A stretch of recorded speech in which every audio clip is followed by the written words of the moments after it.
Olá pessoal, tudo bem? Eu sou a Raquel, psicanalista, e hoje inicio o Lendo Freud. Então a gente vai ler todos os textos do Freud, sem exceção, não só aqueles que o pessoal julga mais importantes.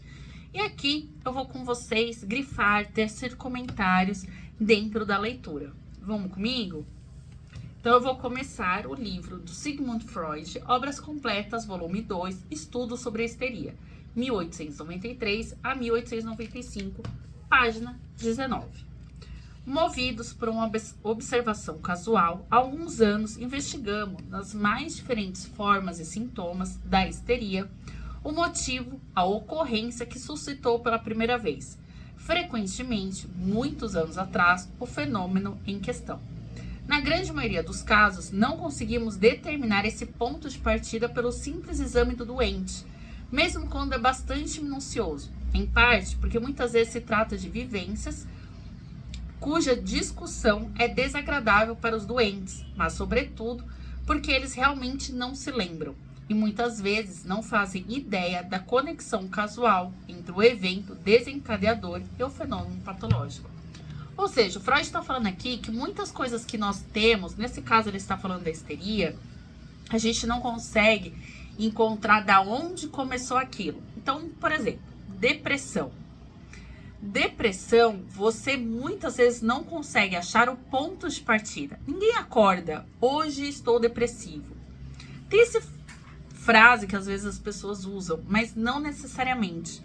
Ninguém, acordou com uma depressão. A depressão, ela vem de longo prazo e muitas vezes ela vem de pequenos traumas ou ter um início de partida. E muitas vezes é muito difícil chegar nesse início. Por isso que a gente precisa fazer um aprofundamento. E a gente vai conversando analisando sobre.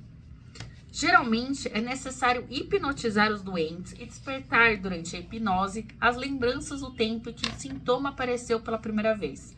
Então conseguimos expor de modo mais nítido e convincente aquela conexão. Para quem não sabe, Freud, ele começou a fazer hipnose nas pessoas. Ele acreditava que a hipnose poderia ajudar.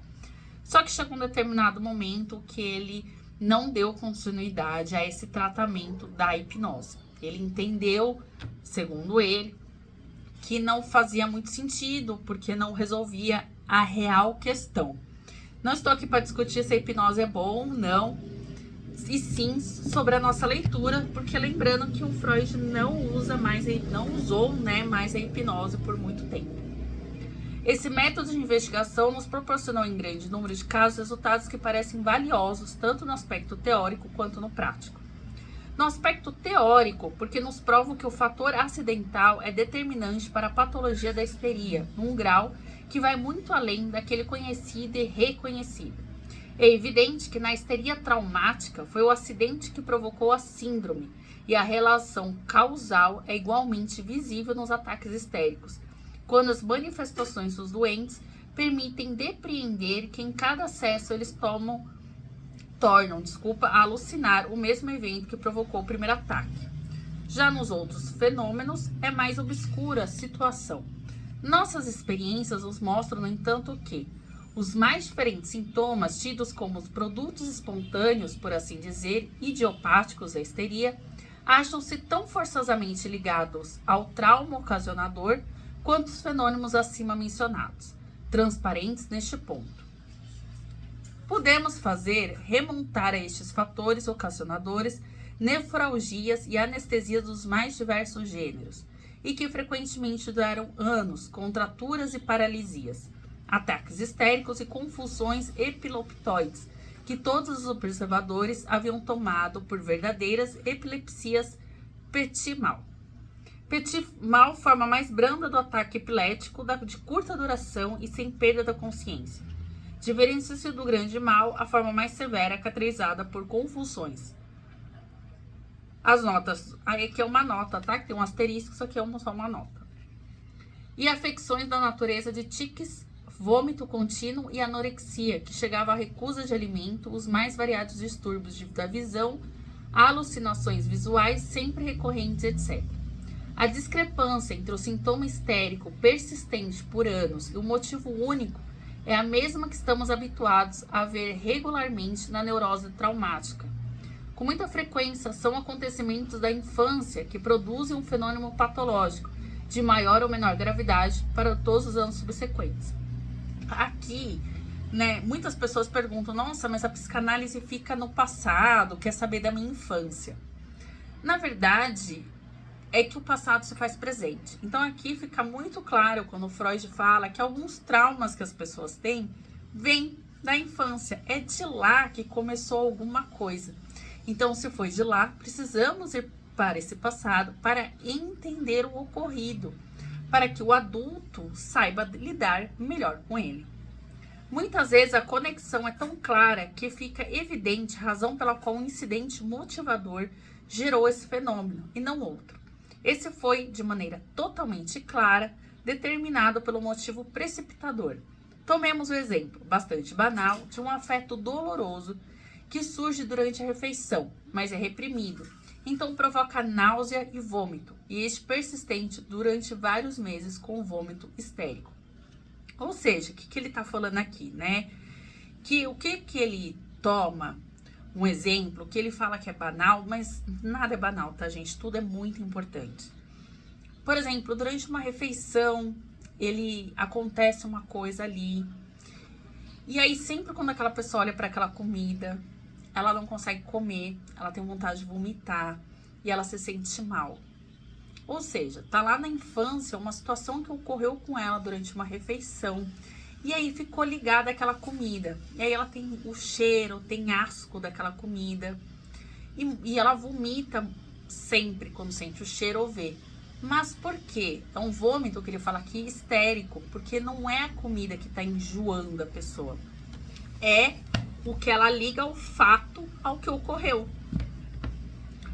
Uma jovem que vela em atormentada angústia o leito de um doente, cai em estado de obnubilação e tem uma terrível alucinação, enquanto seu braço direito, pendente sobre o encosto da poltrona, fica dormente. Daí se desenvolve uma paresia desse braço com contratura e anestesia. Ela quer rezar e não encontra palavras. Finalmente consegue dizer uma prece infantil inglesa. Quando mais tarde desenvolve-se uma histeria grave e extremamente complicada. Ela fala, escreve e compreende apenas inglês, e a língua materna, que lhe é incompreensível por 1 ano e meio. Uma criança gravemente enferma adoece por fim. A mãe concentra toda a sua força de vontade em se manter quieta e não despertá-la. Devido precisamente a essa intenção, ela produz contra a vontade histérica, um ruído estalante com a língua.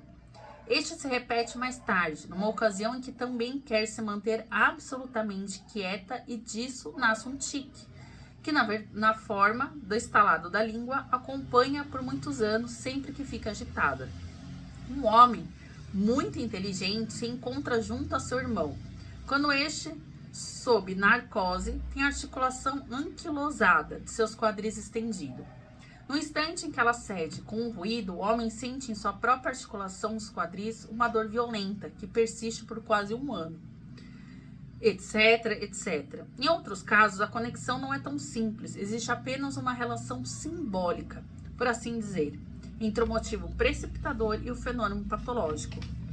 Como que a pessoa sã forma no sonho quando, por exemplo, uma nefralgia se associa a uma dor psíquica, ou vômito ao afeto de repugnância moral.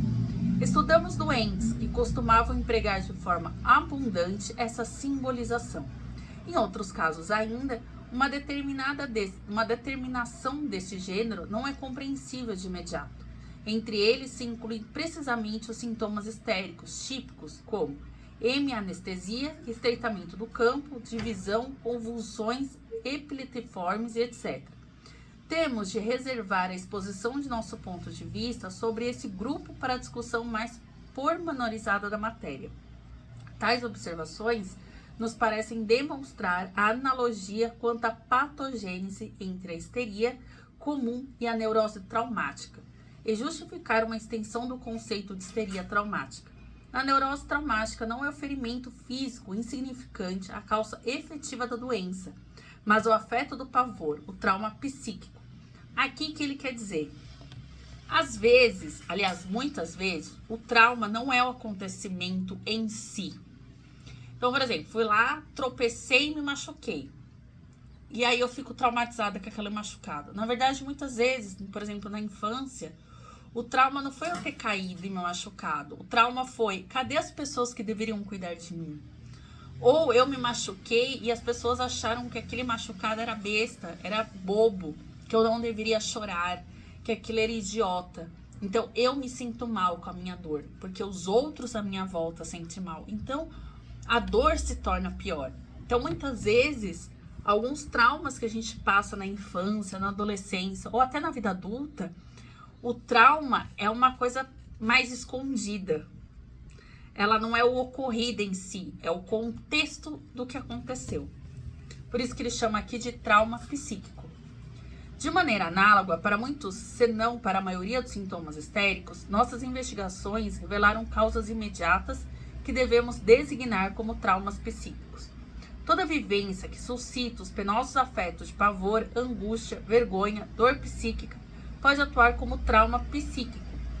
Se isso de fato acontece, depende compreensivelmente da sensibilidade da pessoa afetada, assim como uma de condição a ser mencionada mais tarde. Não raro se encontra na histeria comum, em vez de um grande trauma, vários traumas parciais, causas agrupadas, que apenas se somando poderão manifestar efeito traumático e formam um conjunto por serem, em parte, componentes de uma única história de sofrimento. O que ele quis dizer aqui? Às vezes, a gente não teve um grande trauma na vida. Vamos voltar naquilo que eu falei da depressão? Às vezes, uma pessoa que está com depressão, ela não sofreu um único trauma. Ela sofreu pequenos traumas que a levou a ter depressão. Então, a gente vê todo um conjunto de sofrimentos que fez com que ela tivesse depressão ao longo da vida. Em outros casos ainda, são circunstâncias aparentemente indiferentes em si mesmas, que por coincidirem com um evento realmente eficaz ou com um momento de especial estabilidade, adquiriram uma dignidade como traumas que habitualmente não se esperaria delas, mas que conservam a partir de então. Mas o nexo causal entre o trauma psíquico motivador e o fenômeno histérico não é tal que o trauma, como agente provocador, desencadeasse o sintoma, que então, tornado independente, permaneceria. Devemos antes afirmar que o trauma psíquico, ou, mais precisamente, a lembrança do mesmo, age como um corpo estranho que ainda muito depois de sua penetração, deve ser considerado um agente atuante no presente. E vemos a prova disso num fenômeno extremamente curioso, que, ao mesmo tempo, confere um notável interesse prático às nossas descobertas. Pois vimos, para nossa grande surpresa inicial, que cada sintoma histérico desaparecia de imediato e sem retorno, quando conseguimos despertar com toda clareza a lembrança do acontecimento motivador, assim avivando igualmente o afeto que acompanha. E quando, em seguida, o doente descrevia o episódio de maneira mais detalhada possível, pondo o afeto em palavras. Recordar sem afeto é quase sempre ineficaz. Quando ele fala assim, recordar com afeto, por exemplo, nas minhas sessões de análise, eu sempre tento perguntar ao meu analisando o que ele sentiu naquele momento. Como ele se sentia quando ele sofreu alguma situação que doeu. Como que era esse sentimento? Qual que é? Então, muitas vezes as pessoas me contam, falam, Raquel, aconteceu isso. Como você se sentiu com isso? É isso aqui que o Freud fala. A importância da gente dar nome ao que sente, para poder entender melhor. Recordar sem afeto é quase sempre ineficaz. O processo psíquico que ocorreu originalmente deve ser repetido de maneira mais viva possível, levado ao status nascente e então expresso. Nisso, quando se trata de fenômenos envolvendo estímulos, eles, espasmos, eufragias, alucinações, reaparecem uma vez mais com toda a intensidade e depois desaparecem para sempre. Falhas funcionais como paralisias e anestesias desaparecem do mesmo modo, naturalmente, sem que sua intensificação momentânea seja nítida. Pode parecer a suspeita de que se trata de uma sugestão não intencional. O doente esperaria livrar-se de seu sofrimento pelo procedimento E essa expectativa, não expressar mesmo, seria o fator atuante. Contudo, não é assim. A primeira observação dessa espécie, em que um caso extremamente complexo de histeria foi analisado dessa maneira, e os sintomas causados separadamente também foram separadamente removidos, provém do ano de 1881, ou seja, de um tempo pré-sugestivo. Foi possibilitada por auto-hipnose espontânea da doente e suscitou no observador a máxima surpresa. Gente, eu vou encerrando hoje por aqui. Paramos na página 24. Assim que eu puder, continuarei o livro aqui, provavelmente amanhã. Sempre vou tentar gravar pelo menos 10 minutinhos ou mais, ok? Espero que gostem, me acompanhem. Até a próxima leitura. Beijos!